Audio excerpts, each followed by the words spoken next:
your good vibes. It's DJ Frankie. DJ Frankie. DJ Frankie. DJ Frankie. 8:14 a.m. on the clock, Philippine Standard Time. Nagbabalik si DJ Frankie sa Good Vibes Morning. And at this moment, meron na tayo, may pre-promise ako sa inyo mga ka-vibes na meron tayong guest today. At live din po tayo sa aming official Facebook page na GV 99.9 FM. And syempre, if you'd like to send your GV shoutouts or song requests, isend lang sa 0926-079-8708 or mag-comment dito sa ating live stream sa GV 99.9 FM na Facebook page. At wala nang patumpik-tumpik pa. Kasama natin this morning, JCI Lipa, EVP, Mr. Kayo Katigbak. Good vibes morning. Good Mr. vibes Kayo. morning po sa lahat na nakikinig sa GV 99.9. Good morning, DJ Frankie. Good morning. Sounds natural on air. Parang channeling your inner media. But anyway, pakilala ka naman, Sir Kayo, sa ating mga ka-vibes as EVP ng JCI Lipa. So again, thank you for having us here ngayong umaga. Makikiabala lang po saglit sa lahat ng ating tagapakinig. So ako po si Kayo Katigbak from JCI Lipa. We are a youth development organization. So ang kakaiba po sa amin, we develop our members' leadership skills through actual projects. So that's where our community projects comes in. So we do community projects and other initiatives na yung members po talaga namin yung nagpaplano, nag-execute, saka nag-evaluate. Bawal po yung mga staff nila, bawal ang mga kaibigan, kakilala. Hands-on experience para po mas tutok at mas lapat yung kanilang leadership journey experience. Yun. And kayo ay from JCI Lipa. So entirely sa JCI, sino sila at ano? So JCI is an international organization. It started as early as the 1915 from the United States. And then it was able to make its way to the Philippines. I'm not quite sure, but in the early 80s, if I'm not mistaken. And then from there, Lipa was one of the first few cities to have its own JCI organization. So isa po tayo sa pinakaunang organisasyon ng JCI sa Pilipinas. Sa kasalukuyan po, ang JCI ay on its 57th year. So 57 years na po kaming tumutulong sa ating komunidad at nagbibigay ng mga programang nagpapalago sa leadership skills ng ating mga miyembro. Wow, this is a nice program. At syempre, Sir Kayo, sino-sino ba ang pwede maging part ng JCI? So ang JCI Lipa po and JCI in general, sabi ko nga po, is a youth leadership development organization. So ang target po namin is youth.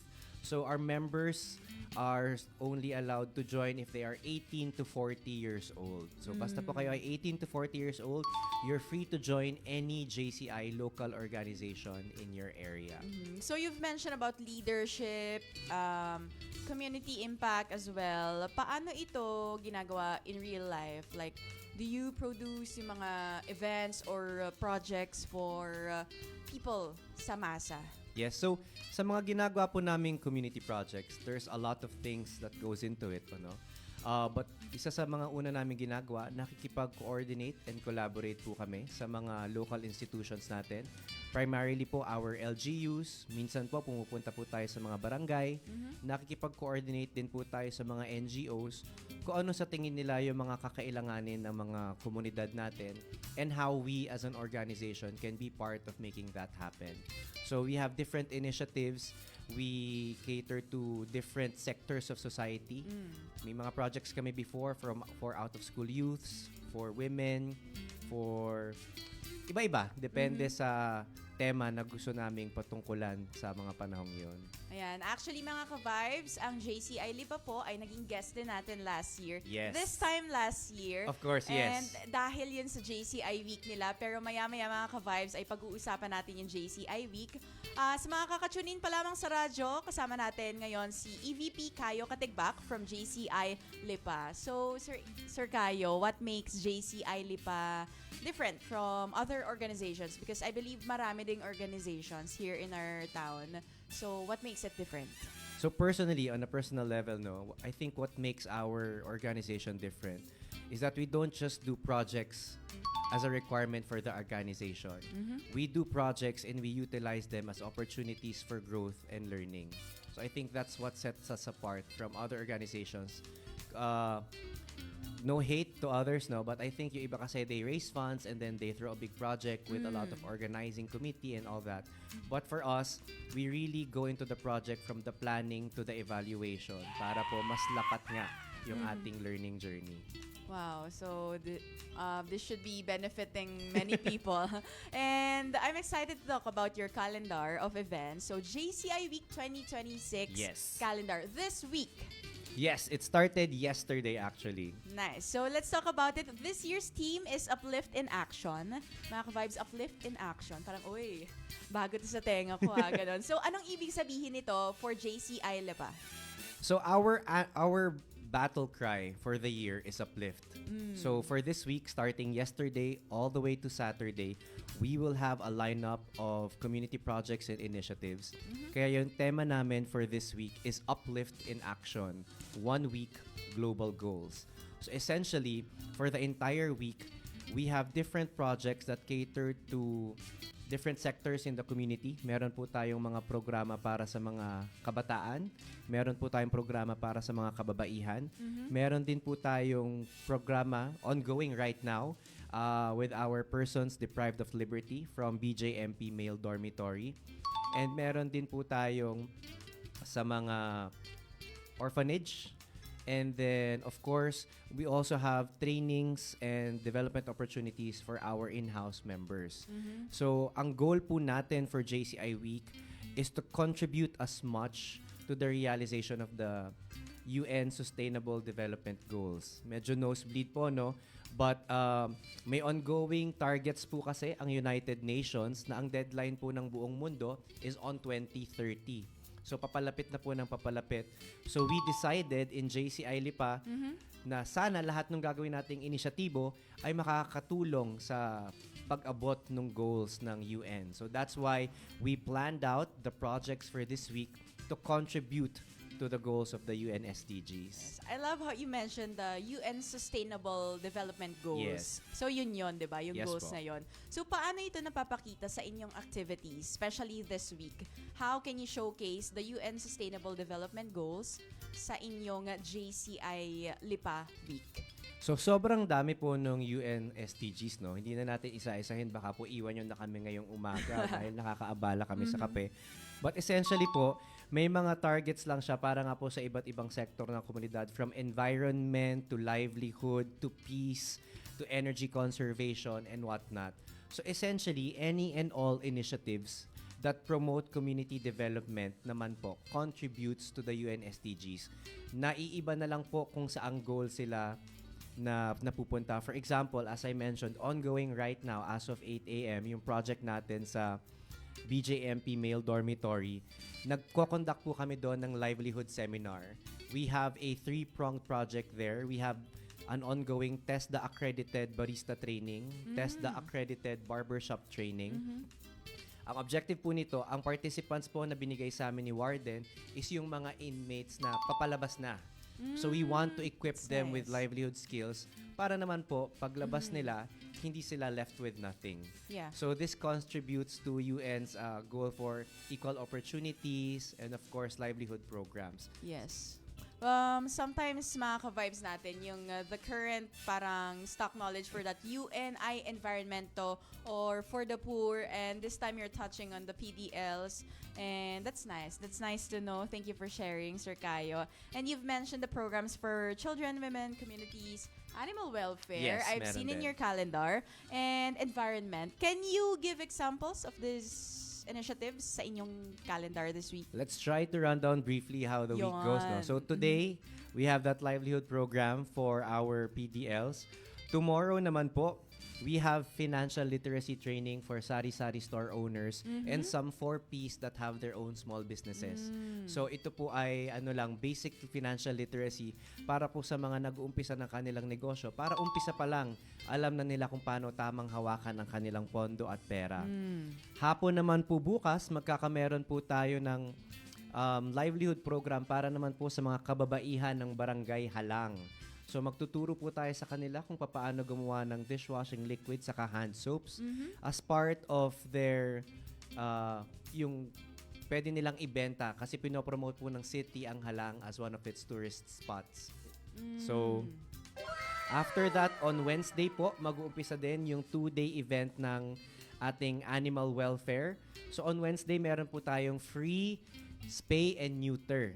Ito po ay open to the public. Yun nga lamang po, puno na po ang slots para sa aming spay and neuter. And then on Thursday, meron naman po kaming med mission gaganapin po sa community park sa Granha. Free vaccination, anti-rabies vaccination, free deworming, free grooming, free check-up. We open this to the public. We have 400 slots for each. Yun nga lang po, in 3 days na puno na rin yung slots natin. Grabe, no? parang bestseller. Bestseller po talaga yung free vaccination and free deworming. And then, aside from that, aside from the animal welfare, meron din po tayong project para sa mga people in the spectrum. So, malaking usapin din yan ngayong taon because people are becoming more aware. Yes. So, we try to do our share in promoting knowledge and proper practice when dealing with people who are in the spectrum. And then on Friday, okay, meron naman tayo, we will visit an orphanage in Rosario. We will conduct a med mission there. But syempre, since nandun na rin tayo, magpapa-activities na rin tayo sa kanila. Fun games and activities for all the orphans in the area. And then, in the afternoon of Friday, we will have an e-waste seminar. This is our project for environmental sustainability. So, marami pa po kasing tao na hindi alam kung ano ang electronic waste. So, that's what's in store for them. Na-skip ko lang, no, on Wednesday, kasabay po nung neuter, meron din po tayong ongoing seminar for animal safety and welfare. So, lahat po ng mga kabarangay natin dyan, sa bawat barangay po, lagi po tayong may insidente ng either animal cruelty, animal rescue. So, ito pong seminar na ito ay para mas mapag-alaman ninyo ano po bang dapat gawin pag binubugbog po ng kapitbahay ko yung isang hayop. Or ano po bang sino po ba yung pwede kong tawagan kapag may gusto po kaming i-rescue. So ito po ay ginagawa namin para naman po sa iba't ibang barangay ng Lipa City po. Yes, that's nice. And may gusto lang akong i-touch on sa inyong calendar and it really took my interest. Pero batiin muna natin si Emer Resio, go JCI Lipa, go EVP kayo. Good vibes morning. Jella Katigbak, that's my EVP. And kay Sir John, hi President John, go EVP kayo and pa-shoutout daw, sabi ni Sir John. Good vibes morning po sa inyo lahat sa nanonood sa ating live stream at tune in sa radyo. Kasama pa rin natin si EVP Kayo but Katigbak ng JCI Lipa. I'd like to go back dun sa More Than a Spectrum. Yes. Yung event ninyo on Thursday, especially dito po sa radyo, especially in my program, marami tayong listeners na in the spectrum. I think this is a nice program for everyone and baka may ma-inspire din kasi na organizations na pwede rin maglunsad ng ganitong event kasi on how we properly address them, na-appreciate kasi nila yon. And nowadays, to cancel the culture na kinagisnan and itong mga ganitong seminar, I believe this is really helpful and I hope madala din natin yung mga ganitong seminar under JCI Lipa sa radyo para marami rin Sige, pag-uusapan natin yan off-air later, DJ Frankie. Ayan. And ito, good vibes morning pa kay AJ De La Gente. Good vibes morning sa inyo, nakikinig at nanonood sa ating live stream. And sa viewers natin sa Facebook, good vibes morning po. At yan, let's go to your purpose and inspiration. Sa simpleng paraan, paano ba makatutulong ang isang member or isang karaniwang tao sa mga mission that you do in your organization?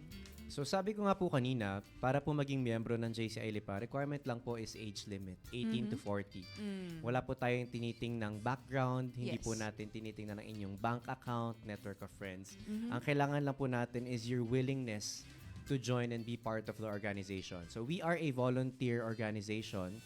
So ang kailangan lang namin is say yes to volunteerism. And if you're okay na doon, everything else follows. So I think naman whether may maiaambag kang malaki o maliit, makakatulong yon sa lahat ng initiatives na ginagawa ng JCI Lipa.